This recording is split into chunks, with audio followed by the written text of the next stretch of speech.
Atendendo a pedidos, hoje nós vamos conversar sobre o transtorno de personalidade narcisista. Eu sou a Rafa, sou psicóloga e esse é o terceiro episódio da série Esclarecendo os Transtornos Mentais. Antes de eu falar pra vocês os sintomas e sinais desse transtorno, eu acho importante reforçar que o que eu estou dizendo aqui não basta pra fechar um diagnóstico. Além de outros critérios, é necessário também uma avaliação clínica. Eu percebo que o narcisista caiu na boca do povo, assim como já aconteceu com o psicopata, que é o transtorno de personalidade antissocial. E eu entendo, porque os transtornos de personalidade, eles chamam mais atenção, né? Porém, existem muitas pessoas diagnosticando outras sem o mínimo de fundamento. Apenas por um ou outro comportamento isolado. A gente precisa cuidar com isso, né? Diagnóstico é coisa séria. Outro ponto relevante que eu percebo nessa parte de diagnosticar os outros é um erro, que é de dizer meu pai é narcisista, minha mãe é narcisista, meu marido é narcisista, pai é narcisista, como se isso fosse um diagnóstico relacionado ao papel que a pessoa exerce na sua vida. Eu já ouvi pessoas falando que existem mãe narcisista. Não, gente. É um transtorno de personalidade. Então, isso indifere do papel que ela exerce na sua vida. A pessoa tem esse diagnóstico, então isso vai refletir em tudo na vida dela, certo? Dito isso, vamos aos critérios e às características. A característica essencial do transtorno da personalidade narcisista é um padrão difuso de grandiosidade, necessidade de admiração e falta de empatia, que surge no início da vida adulta e está presente em vários contextos. Indivíduos com transtorno têm um sentimento grandioso da própria importância, superestimam de forma rotineira suas capacidades e exageram suas conquistas, com frequência parecendo pretensiosos e arrogantes. Podem tranquilamente partir do pressuposto de que os outros atribuem o mesmo valor aos seus esforços e podem surpreender-se quando o elogio que esperam e o sentimento que sentem merecer não ocorrem.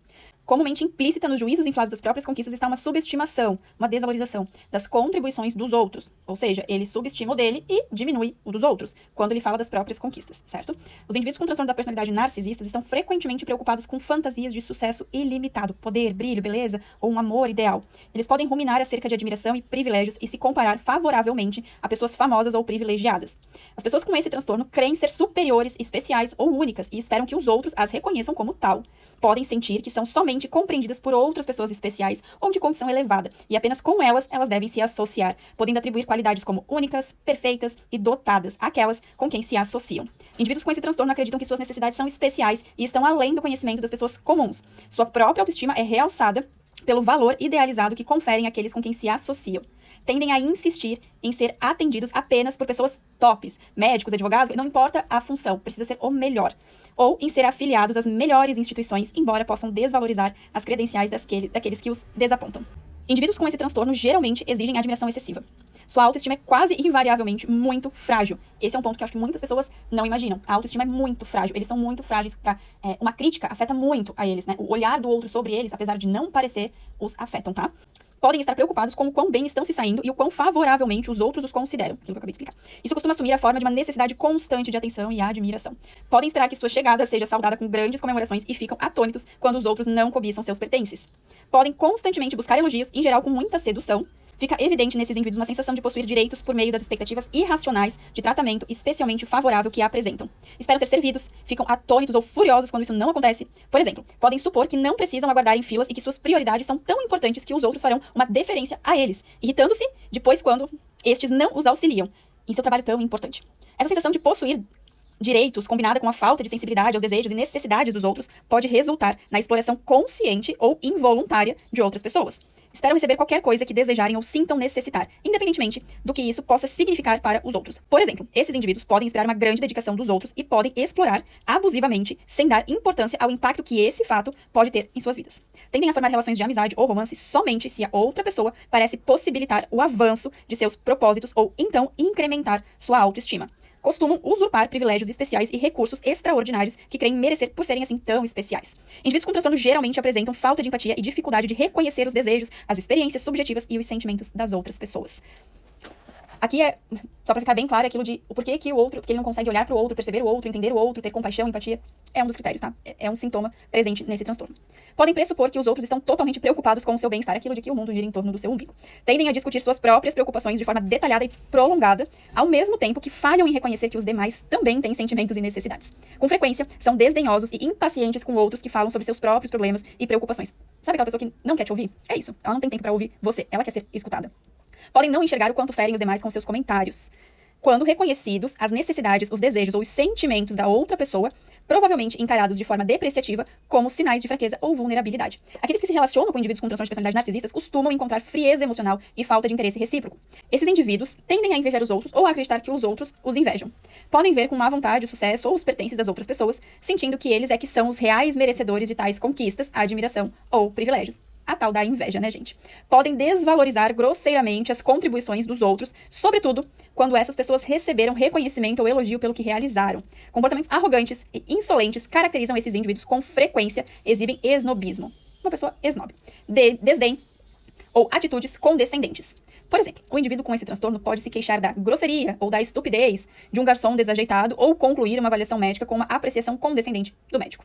Certo? Com relação ao desenvolvimento e o curso, gente, desse transtorno, traços narcisistas podem ser particularmente comuns em adolescentes e não necessariamente indicam que a pessoa vai desenvolver o transtorno da personalidade narcisista. Nós estamos falando de transtornos de personalidade, né? Nós temos alguns transtornos de personalidade dentro do DSM, certo?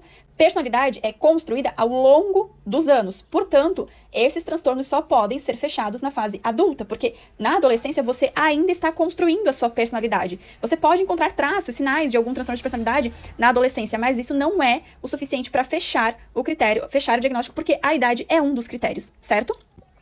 Com relação ao gênero, né? Esse transtorno é mais comum nos homens, mas não quer dizer que mulheres não tenham, tá? É porque nos homens acaba sendo mais aparente. Tanto que lembra que eu falei lá antes, minha mãe é narcisista, né? Ou mãe narcisista. Não existe mãe narcisista, existe narcisista. Só que tem muitas mulheres que ocupam ainda, né, esse cargo majoritariamente de cuidar do lar, da família, dos filhos. Então é onde você enxerga, né, onde aparece com mais evidência os critérios, entende? Então mulheres também podem receber esse diagnóstico, só porque existe de 50% a 75% são do sexo masculino. A pessoa pode ter mais de um transtorno de personalidade, é muito importante fazer o diagnóstico diferencial.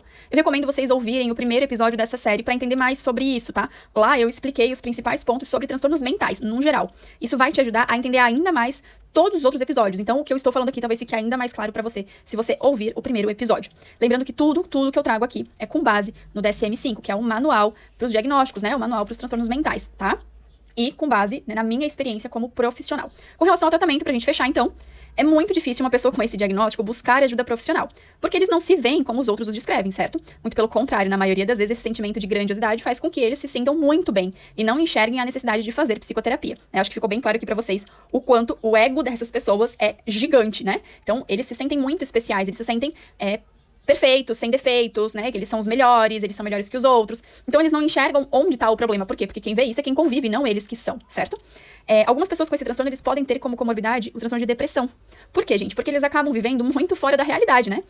E aí, por conta disso, né? Esse viver fora da realidade, eles podem acabar tendo como comorbidade a depressão, tá? Pode aparecer aí o transtorno depressivo. E aí sim, pra isso eles buscam tratamento, certo? Mas aí quando chega a hora de tratar o narcisismo, eles geralmente encerram ali, tá? Eles não querem seguir porque eles não enxergam isso, né? É muito difícil de você fazer o tratamento de um transtorno de personalidade, tá? Inclusive, transtorno de personalidade a gente não tem muitos estudos com a parte, né, de evidências científicas, assim, na parte de tratamento, com eficácia comprovada, né? Padrão ouro, assim. É uma coisa um pouco mais complicada, porque pra você fazer esses estudos, você precisa das pessoas com diagnóstico, certo? Então, assim, pensa, é muito mais fácil você conseguir uma quantidade X de pessoas com ansiedade, com depressão, com TDAH, mas e para ter uma quantidade X mínima ali de pessoas com o transtorno de o antissocial ou o narcisista, dos de personalidade, o que mais aparece na clínica é o borderline, tá? Que também é um transtorno de personalidade, né? Alguns confundem com transtorno de humor, com bipolaridade, né? Mas não é. Bipolaridade é de humor, borderline é de personalidade, tá? Então, quando é feito o tratamento, geralmente é por outra questão e não pelo narcisismo, porque eles dificilmente enxergam isso como uma necessidade. Já com relação ao tratamento medicamentoso, eu não posso falar muito a respeito, né, gente, porque essa parte é com o psiquiatra. Eu, como psicóloga, não prescrevo nem água com açúcar, tá? Mas não existe um medicamento para tratar a personalidade. Então, não tem um medicamento específico para a personalidade. Mas tem muitos medicamentos que auxiliam na parte dos sintomas, certo? Então, quando é feito o uso do medicamento, é para melhora dos sintomas queixados pelo paciente, tá bom? Encerramos aqui. Eu espero que vocês tenham gostado e que essas informações tenham sido úteis para vocês. Se quiserem saber sobre o outro transtorno, comentem aqui. Até o próximo!